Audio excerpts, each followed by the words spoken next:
So all week long, Dustin and I are here throughout the week. We have a very large woodpecker that is trying to get in the building to eat the termites. So while I'm preaching, if you hear something that sounds like a machine gun, it's not. Okay? Just giving you a heads up there. Well, great to be with you this morning. I have one verse this morning. Just one verse, and it is found in 2 Thessalonians chapter 3. If you want to follow along in your Bible, it is just one verse. We'll be looking at some other verses as well, but this is our main topic this morning. 2 Thessalonians chapter 3, verse 13. Listen to this if you would. Paul the Apostle is writing to the church in Thessalonica, and he says this. He goes, "But as for you, brethren," so he's writing to Christians, "do not grow weary in doing good." So let me just read that one more time because it's short. And you can kind of feel the contrast here because the conjunction but is there. He says, but, setting up a contrast. As for you, so he's speaking to Christians, he's speaking to the church in Thessalonica. As for you, brethren, do not grow weary in doing good. So a couple of years ago, I was co-pastoring a church in Seattle, the Mission Church. It's still going strong today. You can Google it, fact check me. I was actually co-pastoring it with one of my former students when I was teaching Bible at Seattle Christian High School. And even though our church was, I think at the time we were probably like running around 120-ish, fairly good-sized church in Renton in the Highlands. If you've ever been in King County in the Seattle area, it's basically a Boeing suburb where a lot of the Boeing people live and work. And so Zach and I were pastoring this church, and there was nothing. We had to basically establish everything. Finally, we got a group like this church. We got a group of elders together. And I remember we were a couple of years old at this point, and even though we were a small church, we were supporting several different missionaries overseas. And there was this one missionary couple that Van and Janice, at the time they were in their late 70s, maybe early 80s, so I'm not sure if they're still in Sierra Leone, Africa today, but we were talking about Van and Janice and their ministry and the fact that we hadn't heard from them for quite some time. Now, if you're sitting here this morning and God puts it on your heart to become a missionary, there are two things that are very important. Number one is prayer. Number two is you want to make sure that you stay in touch with the people that are giving you money. And we hadn't heard from them for a number of months. And I forget which elder it was, but one of the elders turned to me and said, "Dan, I think it would be good if you went to Africa to check up on Van and Janice and just see how they're doing." And it wasn't the kind of thing where I was going to be creeping on them or, they weren't in trouble, but we didn't know what was going on. This was shortly, literally just a couple of weeks after the last Ebola crisis. Now, I've been at this church for 5 years, so most of you know me fairly well. I am a complete clean freak. I'm not saying Africa is any dirtier than America, but I didn't want to go. You can ask Janet. I have, my car is stocked with wipes every time I go to the grocery store. I don't have OCD, but I'm constantly washing my hands. We had to fly to Denver this week. It was a very quick trip. I wore a mask. I was the only one. I don't care. I'm a clean freak. And so when that elder looked at me and said, "I think you need to go to Africa," we're not talking South Africa where Annika's from. We're talking in the bush, in Sierra Leone, flying 36 hours to get to Freetown, and then a 4-hour drive to McKinney, and then an hour past McKinney out into the bush, no facilities, no washing of hands, no Starbucks, in the middle of nowhere. And I said, "No way. I'm not going." But you know what happens when the Lord puts something on your heart and you start saying no, the Holy Spirit begins to turn up the heat. And I eventually went. In fact, I lost count. I think I went 4 times total, 3 or 4 times total. And I had the time of my life. And if Wayne said to me today, we're going to Africa, I'd pack my bags and head for RSW this afternoon. It was a life changer. We found Van and Janice. They had planted, in the few years that they were there, they had planted 25 separate little churches out in the bush. Some of the churches had as many as 100 people. Some of the churches had 20 people. It was phenomenal. It was an amazing trip. Did I get sick? Yes. Did I have to go to the ER when I came home? Yes. Did Janet catch me as I was falling in the ER? Yes. I would do it again in a heartbeat. But after I recovered, I was sitting in a very schwanky coffee shop in Normandy Park, Washington, a little very wealthy suburb. It's kind of like the Port Royal of Seattle. And I was in a coffee shop there with my friend Cyrus. He was one of the elders. He went with me and he said to me, he goes, Dan, what did you think about the trip? I said, it was great. And he said, yeah, but. I said, no, it was a great trip. I'd do it again. He said, yeah, but there's something you're not telling me. And as we sat there in the coffee shop, I began to tell Cyrus, I said, the fact that Van and Janice had planted 25 little churches throughout the countryside is amazing, but there was no school there. There was no education. So these kids are destined to a life of poverty, not to mention the fact there was no clean water. And I watched people drink out of a river, the same river where cattle were relieving themselves. And I said to Cyrus, planting churches is great, but we need to break this cycle. And he looked at me and he said, so why don't you do it? And I said, we live in Seattle. We're literally on the other side of the planet. It takes 36 hours just to get there. And he said, but if God has put it on your heart, and from that point, and if you came in today, the title of this morning's message is The Power of Napkins. This is not to blow your nose in, dear ones. There's a point to this. We took a napkin and we began to sketch out on the table how this could possibly come together. And a couple of weeks later, I was in a Starbucks for a meeting in Tukwila, Washington, another suburb, and I was standing in a very long line, and I turned around and I struck up a conversation with the man, and he asked me, what do you do? I said, I'm a pastor. I said, what do you do? He said, my company puts wells in Sierra Leone. And I got really scared. A well was $20,000. We did it for 2. Now, I know that you could come to church today and, you could think that everybody who's up front, we have all our stuff together. We spend 4 hours a day praying. I read the book of Leviticus every day. We're just people, okay? And I know that story sounds wild, but this is what the Apostle Paul says to the church. But as for you guys, brethren, sisterin, do not grow weary in doing good. There's a contrast there. The but in Greek is there, and it's contrasting some events that happened in the church in Thessalonica. And if you look at verse 11, and you don't even have to look there, just listen to what Paul says. We hear that some among you are idle and disruptive. They are not busy, they are busybodies. So Paul is saying that within the church in Thessalonica, there were 2 groups of people. This is just for illustration. So everybody here were just busybodies. And everybody here, you guys were getting stuff done.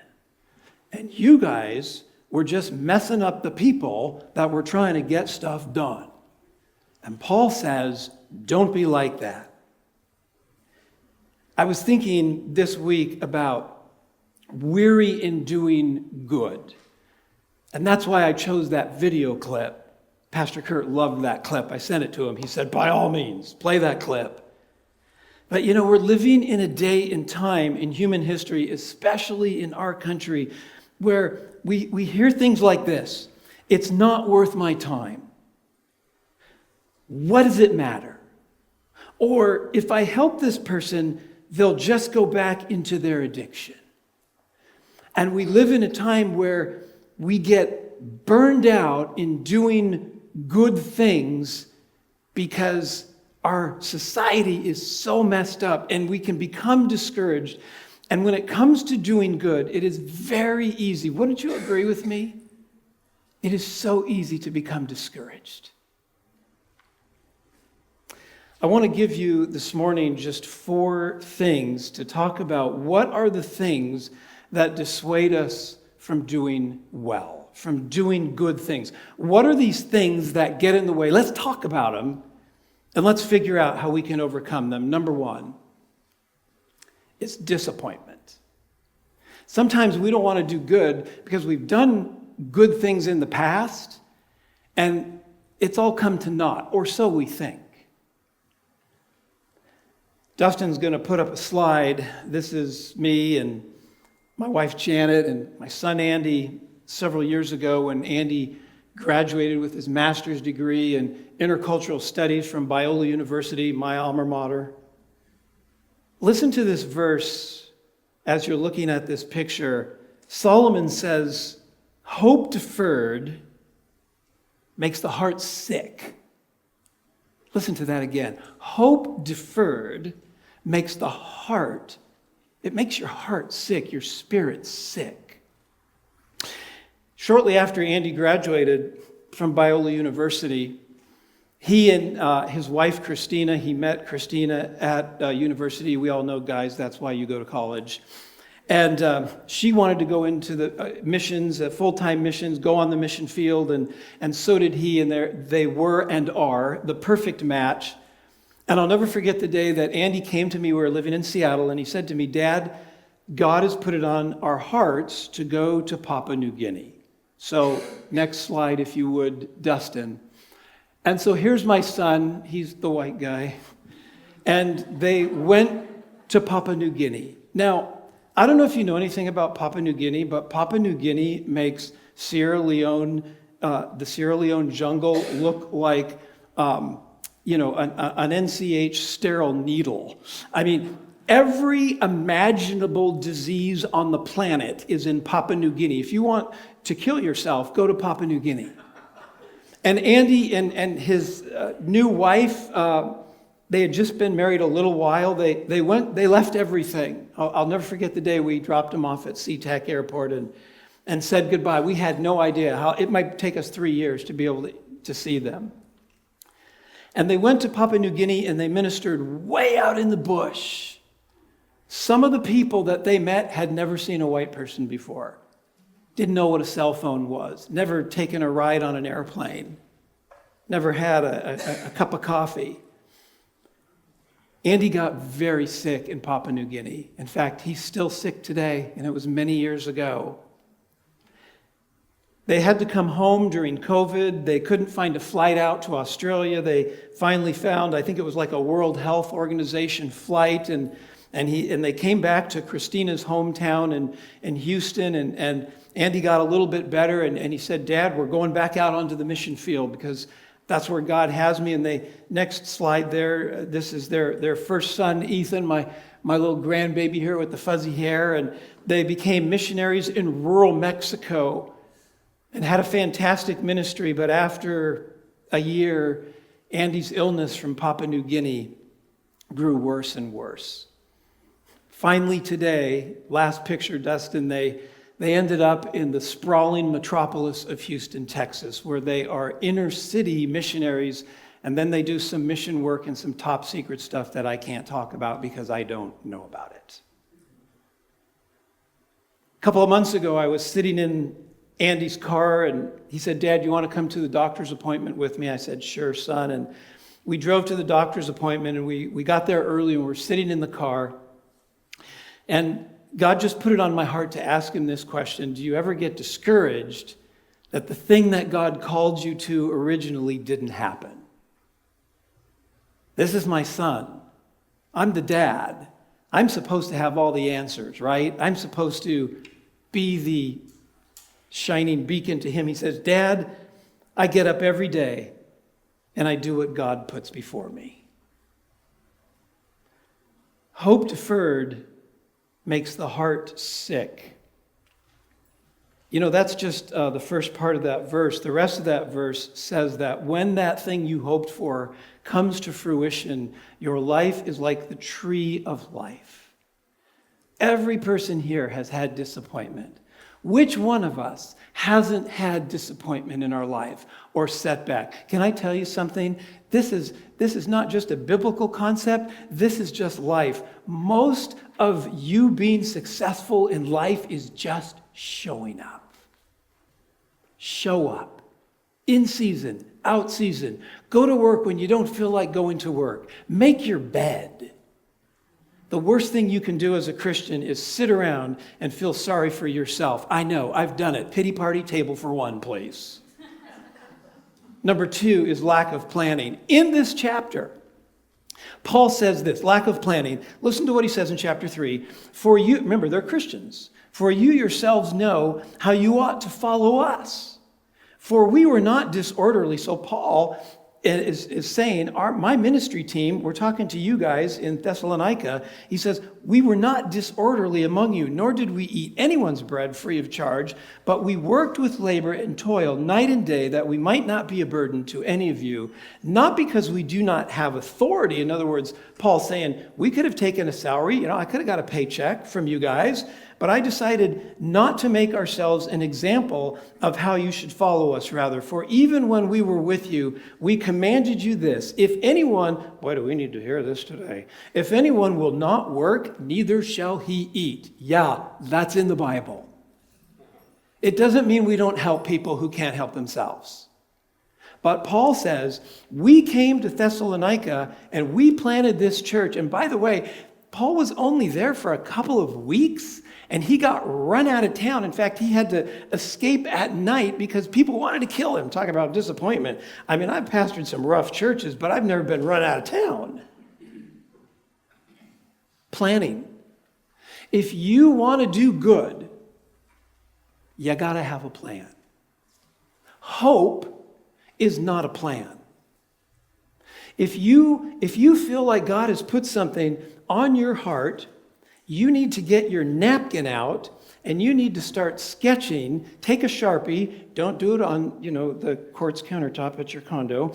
But you need to start sketching out what it is that God has put on your heart. You got to have a plan. Christianity is not about you just showing up and going, well, just bless God. We'll see what happens. We are to be people that plan. And when you don't plan, bad things happen. Doing good takes hard work. Don't believe me? Just ask John Boatwright.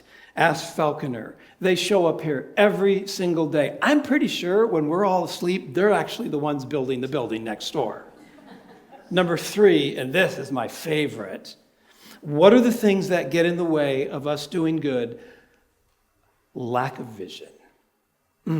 Lack of vision. Would you listen to Proverbs 29:18? And I know most of you have heard this verse before. Where there is no vision, where there is no revelation, the people cast off restraint. People are lost without vision. If you were to ask me out to coffee this week and ask me, Dan, what is the number one job of a pastor? I would say, we are vision casters. People want to know where their church is going. A business wants to know, what are we doing? Yes, we're about making money, but how do we do that? Vision is so important. Helen Keller once said this, the only thing worse than being blind is having sight, but no vision. No vision. You have no hope for the future. It's interesting to me, going back to verse 11, in the scripture, Paul says right here, he says, there's 2 groups of people in the church. those that are doing good things. And then he says, we hear that some among you are idle and disruptive. They are not busy, they are busybodies. Listen, anytime you try to do something good, I wish someone would have told me this in seminary. Anytime you attempt to do a good thing for God, it is Sunday morning, Dan. Think about this before you say it. You're going to get your butt kicked. Anytime you attempt to do something for God, the devil is going to, what's going on over there? Paul says that there were those in the church that were disruptive. In other words, they were Christians, they were saved, they knew Jesus, but they were a pain in the butt. Because every time someone in the church in Thessalonica would try to do something good, they were like, well, I don't know, the committee didn't approve that. I'll never forget, we were pastoring our very first church in Seattle, where we were for 27 years. We were in Seattle pastoring a church, and it wasn't in a poor area, but right next to the church, and we had stained glass windows too, right next to the church was Section 8 project housing. And there were probably about 50 kids that at nighttime would come over into our church parking lot, and they'd throw rocks at our stained glass windows. And sometimes they'd break them. And my leadership team wasn't happy about this. So a group of us got together and we said, what can we do about this? We can't swear at the kids. We're Christians. We can't run them off. We're supposed to share the love of Jesus. And we came up with this plan to do street hockey, because we had a huge parking lot in back of the church. So if you can imagine, like all pine forest, in this beautiful church and a huge parking lot. And we started this kids hockey team, and we bought them shirts. And I don't know, at one time we had over 50 kids coming, and it was rowdy and it was insane. And we had to tell them that you can't use that kind of language here. And, it was an amazing time. And yes, there were times when the puck, hit the building, and there were literally people that tried to shut it down because, that's messy. Can I just say something to you? I don't know how it is in politics. Maybe I could talk to Senator Scott about this, but ministry is messy. Ministry is a mess. Anytime you try to do something good for God, you can bet you're going to get the devil's attention. But that doesn't mean you don't try. That doesn't mean that the vision that God gave you isn't from him. Last thing, lack of faith. Now, I want to be careful how I say this, because I know that there are those within the Christian community, and they'll say things like, well, if you get a cold and you pray and, it takes you a week to get over it, it's because you have lack of faith. No, it's because you live in a fallen world. Hello. Lack of faith. Listen, this thing happens in Mark chapter 9. Jesus is minding his own business. He's with the disciples. They come across this father who has a son who's demon-possessed. If you don't believe that's true, let me take you to Africa. And so he asked his father, so Jesus is talking to the father, how long has this been happening to him? Don't you love that? Like, obviously Jesus knows he's God. How long has it been happening? And he said, so the father's now speaking to Jesus, this is in Mark 9, from childhood, and often he has thrown him both into the fire and into the water to destroy him. So the father's talking to Jesus. But if you can do anything, have compassion on us and help us. There's one version of this story where Jesus says, If? Of course I can. Jesus said to him, if you can believe, all things are possible to him who believes. Immediately the father of the child cried out, and he said with tears, why does Mark put that in there? It's just the passion. Lord, I believe you. Help my unbelief. Help my unbelief. We did start a school about a half hour outside of McKinney, Sierra Leone. It's still going today. The water well is still working today. I moved on to do other things, work with the orphanage that my brother runs. Cyrus still goes to the orphanage, still runs things. But you know, it all began with a napkin. Now, in just a little bit, Dustin's going to play 2 videos, and then, I don't know, we'll probably sing a hymn or something, and, maybe Wayne will come up and give you all a blessing, church stuff. But here's what I want you to do. I want you to take this napkin, and I want you to fold it up like this. If you're like, Dan, I didn't get a napkin, we have plenty of napkins. And I want you to just put this napkin in your coat pocket.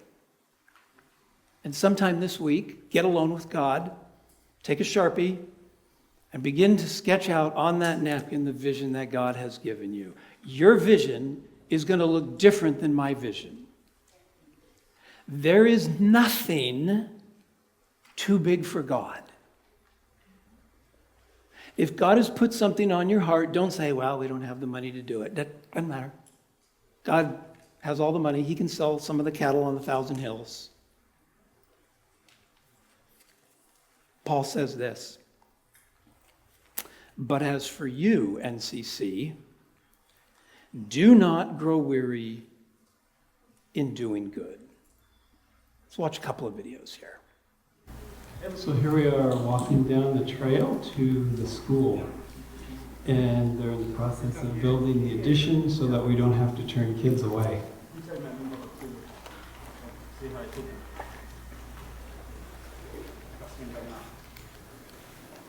And then here's the water well.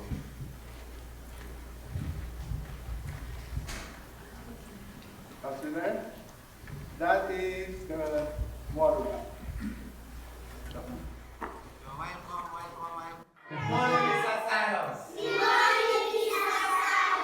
Good morning, my children. Good morning, my children. How are you, Mr. Cyrus? How are you, Mr. Cyrus? Tanto Guru.